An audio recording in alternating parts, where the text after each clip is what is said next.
Now we're going to solve some problems using our new double angle identities. The first type of problem we'll solve is finding the values of sine of 2 theta and cosine of 2 theta, given some information. The information we're given is that the sine of theta itself is negative 2/5 and that the cosine of theta is positive. Okay. First of all, when I see this sort of these inequalities denoting the sign of a trig function, positive or negative, I automatically think that's got to refer to a quadrant, right? So the angle is in a quadrant and they're trying to clue you in as to what quadrant it's in. That helps you to determine whether the answer should be positive or negative. So first thing I notice is that if the sine is negative and the cosine is positive, that can only occur in one quadrant.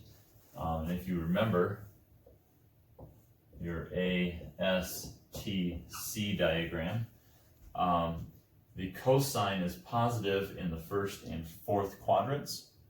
The sine is negative in the third and fourth quadrants. And so we must be referring to the fourth quadrant here. So theta is in quadrant 4.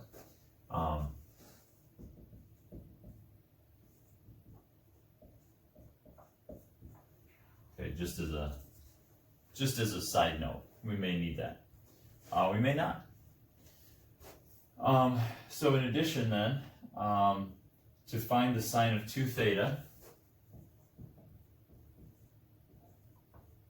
we're going to use our formula here, because we don't know what theta is. We know it's in the fourth quadrant, but we don't know exactly what that angle is. So when you double it, you could get a variety of different things, an infinite number of possibilities. So we don't really know yet. So the sine of 2a is equal to 2 sine a cos a. So here we're dealing with thetas instead of a's. That's the only difference, but the same formula applies. So it's 2 sine theta cosine theta. So what we need to know is sine theta and cosine theta. We know the sine is given to us. The cosine, we're going to have a little bit of work to do to find that. Okay, so you could construct a triangle. It's probably the best way to go about this. Now, I'm not drawing this on a set of axes. If I were, it would have to be in the fourth quadrant. But I'm just going to draw a triangle, and then we'll deal with the positive, negative values as we go. So we'll throw theta in here on the left. I know the sine is opposite over hypotenuse. So I'll put the 2 on the opposite side, the 5 on the hypotenuse. I can then find the third side using the Pythagorean Theorem. I'd have to square the hypotenuse, that's 25. Subtract the square of the other leg, which is 4. 25 minus 4 is 21. So this would be the square root of 21 on the adjacent side. So that tells me that the cosine of theta must be adjacent over hypotenuse. So that's square root 21 all over 5. It is positive, so I don't need to worry about the sign on that one. It's already positive. So then I plug everything in. So this becomes 2 times the sine of theta, which is negative 2/5, times the cosine of theta, which is the square root 21 all over 5. Right? 2 sine theta, cosine theta. Then I just simplify this value. 2 times the square root of 21 and the negative. We'll make that negative 4 times the square root of 21 on top. And on the bottom we have 5 times 5, which is 25. Okay, so negative 4 root 21 all over 25. It doesn't simplify any further. And so that is going to be the sine of 2 theta. That ends that part of the problem, but just something to keep in mind. This negative value then tells us that the angle 2 theta must be in either the third or fourth quadrants, right? Because the sine is negative. Anytime the sine of an angle is negative, the angle's got to be in the third or fourth quadrant. Now we don't know what angle 2 theta is, but 2 theta is an angle just like theta is an angle, right? It's just double the size. Now let's look at the cosine of 2 theta. cosine 2 theta. So the cosine of 2 theta, we could use any of these three formulas, it doesn't matter. And now that we know both the sine and the cosine, we don't really, it's completely arbitrary. We'll get the same answer regardless of which of the three formulas we use.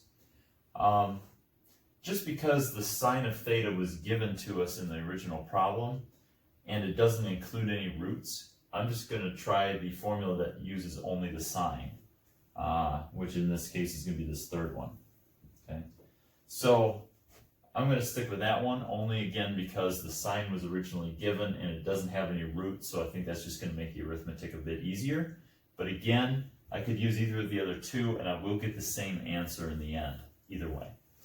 All right, so cosine of 2 theta, we'll use that third formula, is 1 minus 2 sine squared theta. So that I then plug in negative 2/5 for the sine. So it's 1 minus 2 times negative 2/5 squared. Right, I take sine of theta and square it. That gives us this expression here. Now when I square a negative 2/5, I'm going to get a positive 4/25. So this becomes 1 minus 2 times 4/25. Right? A negative squared is positive, and then you square the top and the bottom. Moving the 2 to the numerator, that's going to be 8/25. So this is 1 minus 8/25. And the 1 to get a common denominator is going to be 25/25. So this becomes 25/25 minus 8/25. 25 minus 8 is what? I almost said 13. It's 17. So we get 17 over 25. Okay. 17/25 is the answer. It's a positive value. And so now we look at the sine of 2 theta being negative and the cosine of 2 theta being positive. That tells us that the angle 2 theta must also be in the fourth quadrant. Okay. Because the sine of it is negative and the cosine is positive. That's the only angle, that's the only quadrant in which that would occur. So this happens to be an angle, so theta happens to be an angle that is in the fourth quadrant, and 2 theta happens to be an angle that's also in the fourth quadrant. Okay? That may not always be the case. You could get fourth quadrant angles, if I'm thinking about this correctly, that also end up in the third quadrant when you double them. There's other potentials there. Maybe not. Yeah, that should be the case. Yes, that would be the case. So this one happens to be in the fourth quadrant on both angles, theta and 2 theta. All right. And if you think about that, you know, an example might be an angle of 300. If theta was 300, that's in the fourth quadrant. When you double it, you would get 600. 600 is again in the fourth quadrant. So that would be an example of something that could be theta. It's not, probably, but it could be. So, based upon the signs anyway. But this is all we need. These two values of negative 4 root 21 over 25 and 17 over 25. Those are our two answers for this problem.